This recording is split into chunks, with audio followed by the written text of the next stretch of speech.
We've been busy preparing a rather special episode, exploring those very loyal, very cuddly and very demanding animals that creak around this time of year. What are you doing? The farm wouldn't be the same, or as stressful, How did he get through there? without them. Sorry. Woo!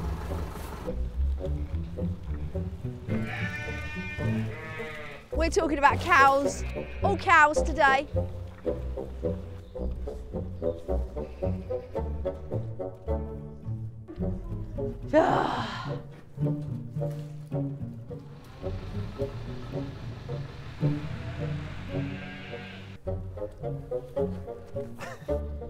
All about my lovely girls. And my boys as well, obviously.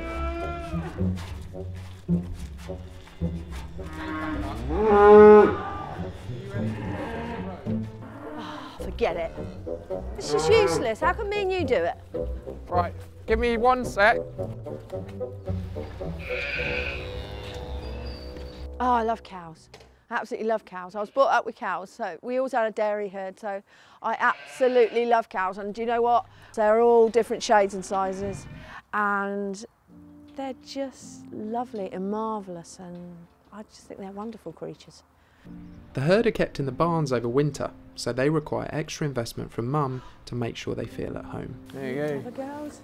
Home is where the hay is. You don't want to walk through this stuff because it costs a flipping fortune to make. We don't want to walk through their food, do we? Just shove that over there. But sheep are the fussiest things. The fussiest things. Cows less so. Yes, cows are like hoovers. Yeah. Yeah, well, Dyson. Yeah. It's my favourite job, that is. Yeah, forking up the food for them. Yeah. It just feels like they really appreciate it. You've got to have the forage and the straw, you've got to worm them, you've got to have handling facilities, you've got to have nice big barns, and you've got to have vets because they die and they get into trouble and they get ill and they get out and they do all sorts of things they shouldn't do. So yes, they are quite expensive, but I will always have a few cows because I love having a few cows about. It's when you need your gate in a gate. You know my gate in a gate that I got for Christmas? Yeah. What's wrong with it? I just need someone to come and weld a couple of lugs on there for me. Was that a hint? These are beef cows and I want them to feed a calf every year. They've got to have 1 calf every year. Yeah? Right. And that's all I ask of them. Sometimes, you know, I have one and she loses a calf and I have to think, oh... Well, that's go. the business. That's the business and I'm soft, so yeah. If you I mean, the business is they eat the food, which costs lots of money. The silage is, and the straw around here is crippling. Bales Straws what? Bales of straw, 15 quid each, yeah? That's why I'm really stingy with the straw. Straw is a very big luxury for me, a very big luxury. I pay so much money for a bale of straw. It's criminal, actually. But we need straw for bedding, although not everybody is using straw. People are using and trying to find an alternative because it's seriously expensive. They're always kicking outside the sheds or there's something fallen off and dropped and, you know, bits of tin flying off or so. Yeah, there's always stuff to do, water tanks and all those sort of things. Water tanks. Yeah, water tanks, and that's seriously expensive. It's not just feeding them, it's watering them. The price of water is, yeah. And then how much would you get for her if you went to sell her to a fattening farm? 700 quid. Right. So that's quite a big asset. You got lots of those. Yeah, but I've got lots of bills to pay now. Yeah, so don't get all flowery about it. Yeah?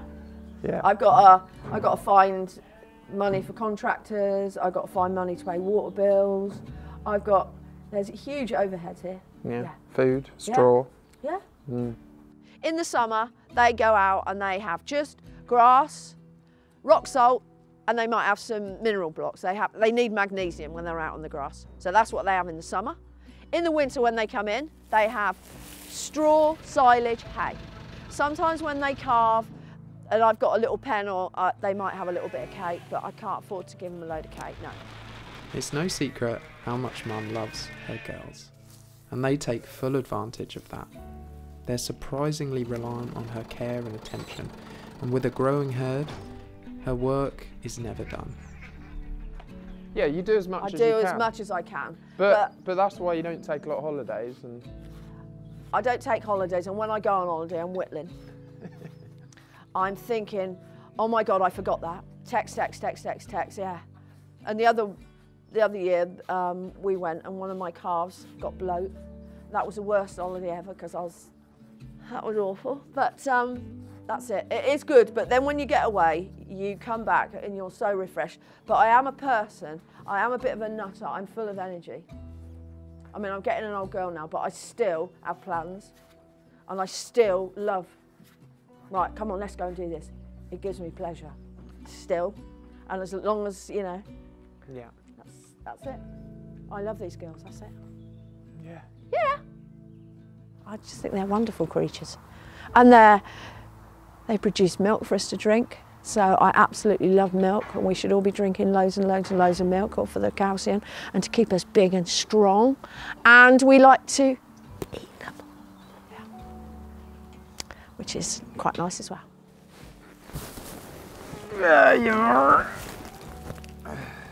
As you'd expect, no cow is the same.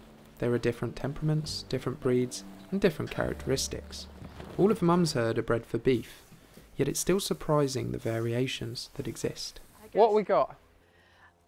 You've got... Apart from some very noisy cows. Yeah, you've got Dexter.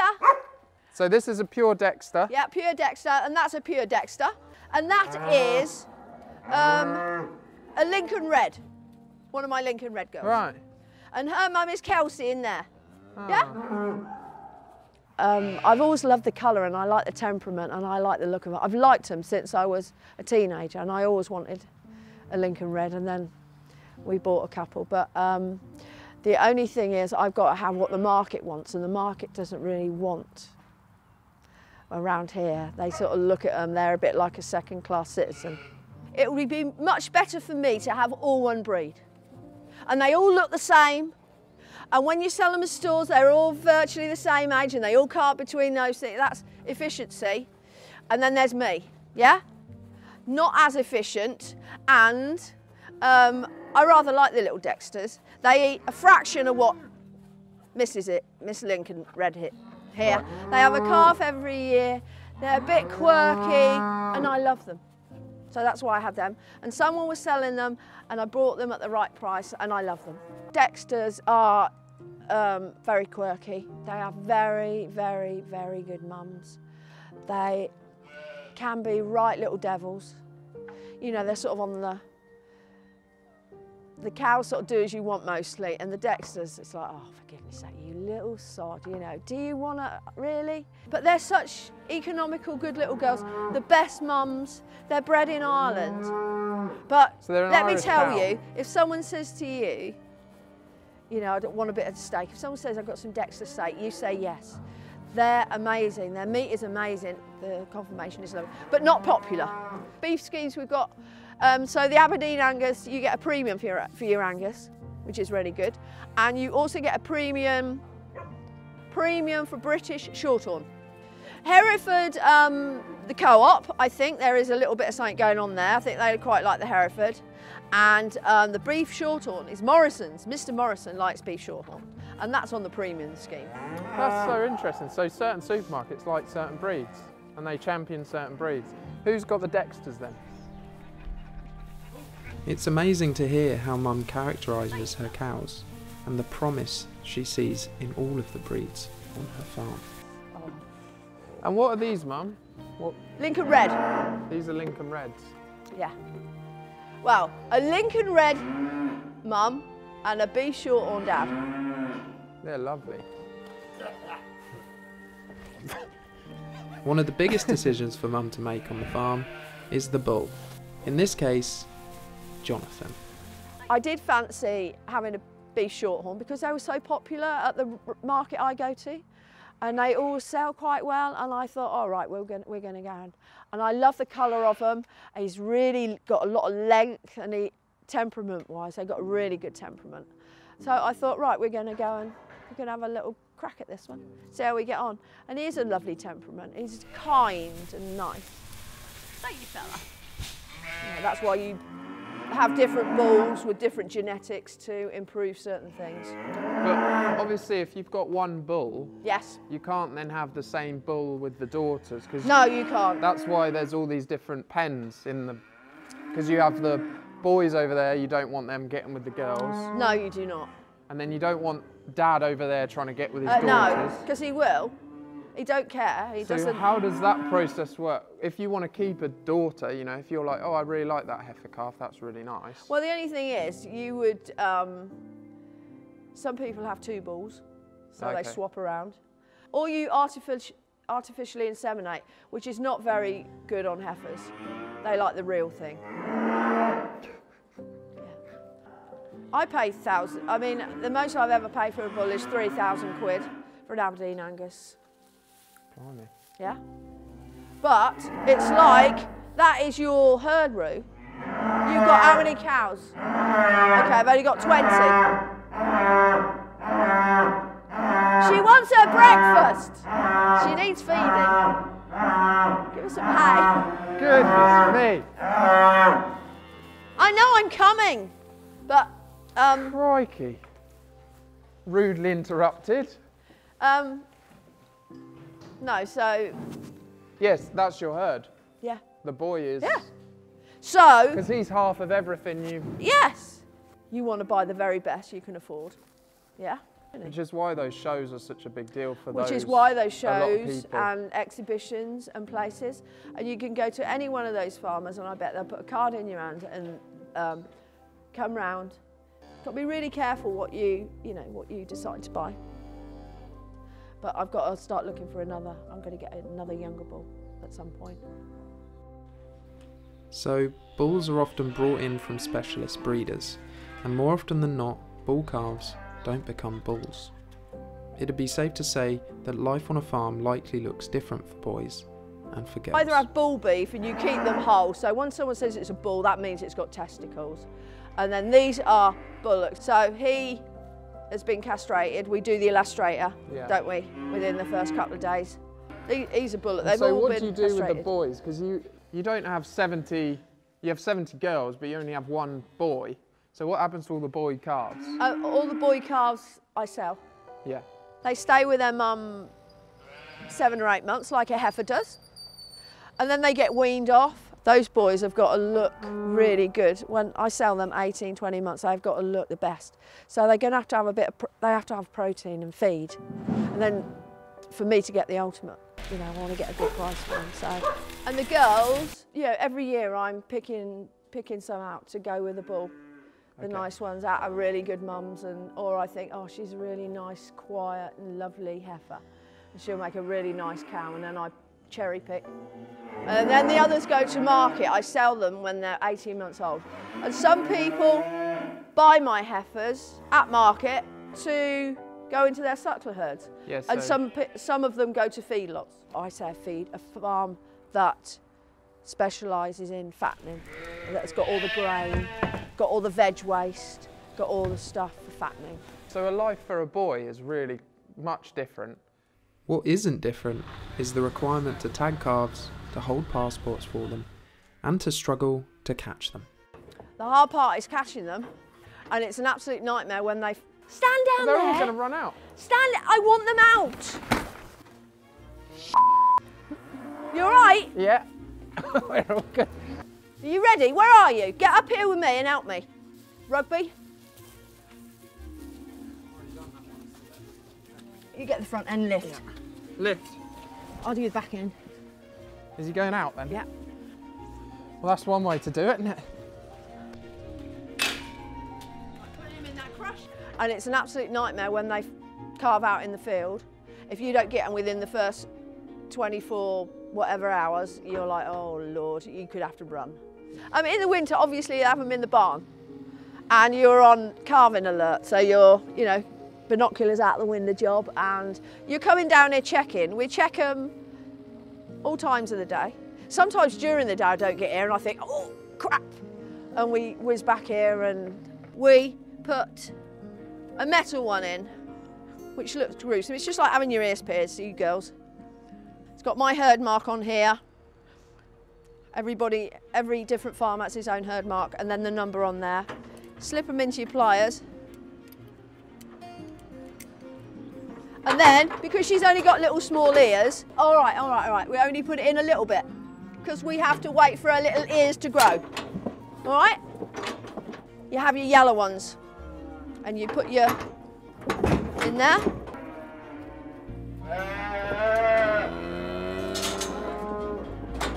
Claire, it's not even your baby. What's the matter with you?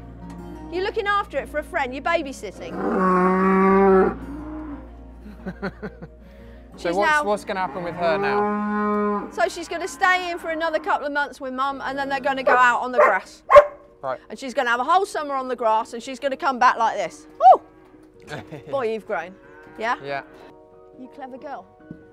You clever girl. Go and find Mama. I can really see why Mum has such a love for cows. To me, they're just like huge vegetarian dogs. Hey, Fran. And though they're not easy, nothing good ever is. This is another good gate, Mum, this one. Yes, it's been... It's had a bit of trouble. Some of my cows were a bit naughty and jumped over it. Well, they didn't jump over it, they jumped on it. Yeah. If they It's jumped really over it, I don't bad. think it would look like that. Do you think I'll be able to get it repaired? Mum, that's shocking. It's like changed orientation. This is what everybody does with those massive bales.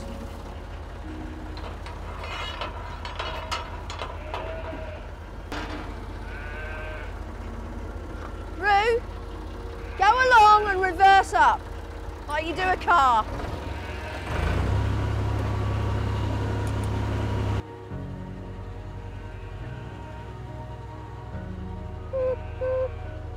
Yeah. Why are they doing this with... Are they having a scratch? They absolutely, yeah, they get so itchy and scratchy indoors, Roo. Outside they'd be round the trees or, Yeah. you know, licking. And you so know. they have a good Yeah. scratch So, on them. oh my God, that bull absolutely loves a scratch. If you've got the straw on the front of that loader, he's nearly lifting the loader off the pit, you know. Now, cows don't hate the barns, but they do prefer to be out roaming the pasture. And it's certainly no secret that Mum would prefer that too. It would be absolutely glorious. You know, you see these films up north where they're all up on these mountains, but if you notice, all those animals up on those mountains have got hair as long as this. They're certain breeds and they're hardy breeds, yeah? They would just melt. Yeah, yeah. So my girls have got to come in. They can stay out till Christmas. Do they like it inside? They do, but when that sun shines and oh, they're like, oh God, get me out of here. If the weather is dry and cold, they can stay out till Christmas. But when that rain comes and it rains and it rains and it rains, and they're poaching all around the ring feeders, and I'm going like this, that's it, I'm done. Okay, and so during the year, bonfire night they come in and over the winter period, so they don't ruin the fields. That's it. And so they're a bit more snug. So they're nice, yeah, they come inside and then when they're in here about January, February time, well, you're not going to give me a push up the backside, are you? You know, it's just like, oh, I can't wait to get them out. And that sunshine last week, oh, thank you. Thank you. They, you know, they'd like to be outside. I'd like for them to be outside, but it's just, you know, not possible. It won't be long before they're out. They make a terrible mess of the ground, and you've got all those potholes, and you think it's, oh, that's fine, you just put no. It takes a lot. You've got to roll and chain arrow, put a bit of seed. No. Too much work and you don't want it. I've got permanent pasture. I was watching one of the farming things on the telly, and you know, they'd got like the long hair on the cattle, and they were clipping them before they brought them in as well. And they only brought them in just for calving, so they're probably in for a couple of months, and because they think we're all soft down here. Well, yeah. So that about concludes what us softies know about cows. I can't do that. For me, at least. What? I have just knotted that so nicely. Can't you just Jonathan. tie it? I don't know, there's just something about them. I love the size of them, the feel of them. I like it when we used to milk them. I like to watch them. I love it when they all lay down and they're cudding. It's the picture of contentment. I don't know what it is about that. I think look after them and love them and do your very best for them. And you know when they're stressed and what can you do to de-stress them, and you know when they're unhappy and they're feeling poorly, or so you just gotta look after them properly.